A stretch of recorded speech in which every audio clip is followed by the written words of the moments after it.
When I was a teenager, I would consider myself a what-ifer. So if I had to make a decision, I would always run it through this what-if filter. What if this? What if that? And unfortunately, all that did was make me worry. I couldn't make decisions, and ultimately it just robbed me of my joy. Unfortunately, today even I find it fall into this what-ifer mode.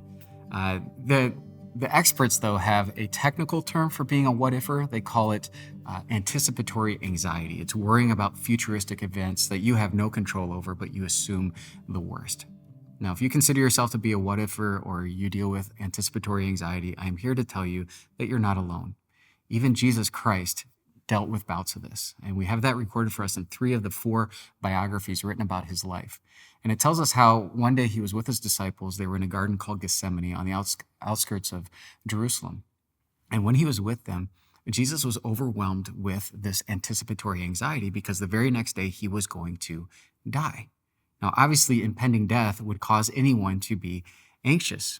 What's interesting, though, is that Jesus knew this was coming. This is something that he had declared to his disciples for the past 3 years, telling them that he had to die in order to save them and us from hell, to give us the promise and the truth of eternal life in heaven.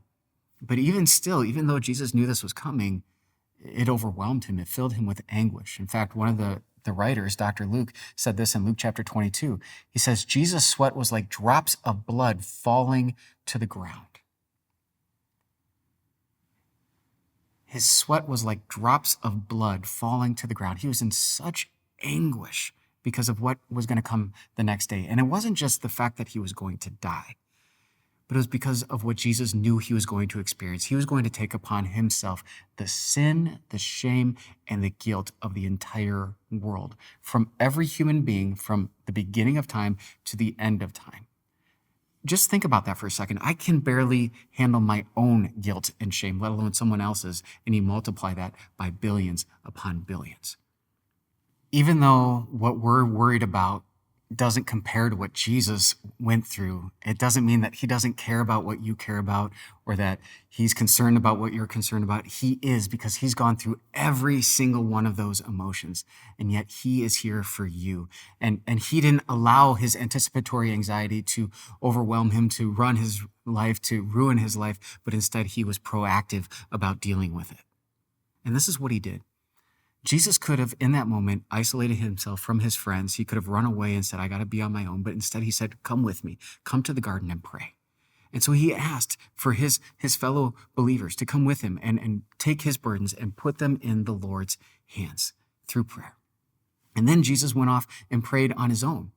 And he went to the Father and he said, look, tomorrow I know I'm supposed to die to save the world, but if there's another way to do this, fantastic. And he asked 3 times for this. Now, here's what we learned. A, don't isolate yourself. Call together your friends and say, please pray with me.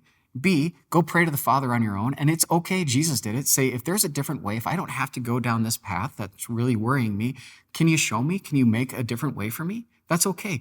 But when you pray that prayer, pray it with humility, understanding that God's in control. He sees the big picture. He knows the best route.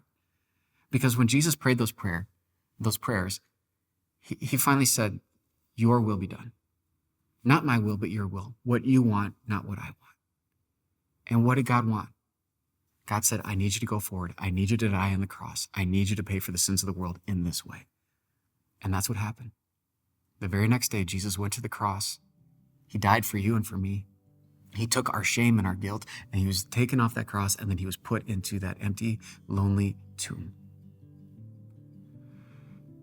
Now, if the story ended there, you might wonder, why in the world would I want to go through that awkward exercise of going to friends and saying, would you please pray for me? I'm having a difficulty. Why would you go to God and even ask for another way out and ask for his wisdom? Why would you humble yourself and say, your will be done? Why would you do any of that if that's where the story ended? But the story didn't end there. The very 3 days later, God comes back, keeps his promise, raises his son back from the dead, exalts Jesus Christ, gives him a glorified body. This is why, when you're going through your what ifs, when you're dealing with anticipatory anxiety, that we get to follow in Jesus' footsteps and say, yes, I need these people to surround me. I need their support and prayers. Don't isolate yourself. Turn to your friends. turn to the Lord and tell him what's going on in your life. Tell him what's worrying you. Ask him to change the results. But if not, humble yourself and trust that he's got a better way, because he does. And at the end, you can know that God is going to use this situation right now that you're concerned about for his glory and for your good. Let's pray. Father, so often I find myself worrying. We find ourselves worrying, and all it does is create angst in our souls. But Lord, you showed us the route. Help us to be surrounded by good Christian friends. Help us to talk with them about what's going on in our lives. Lord, we're talking to you right now. If there's a different way for us to go, please open that up. But if not, we submit to you. Not what we will, but what you will, what you want for our lives, Lord. And we trust that you're going to use this for your glory and for our good. It's in Jesus' name we pray. Amen. Did you enjoy this video? Well, we would love to share with you so much more. Just click here.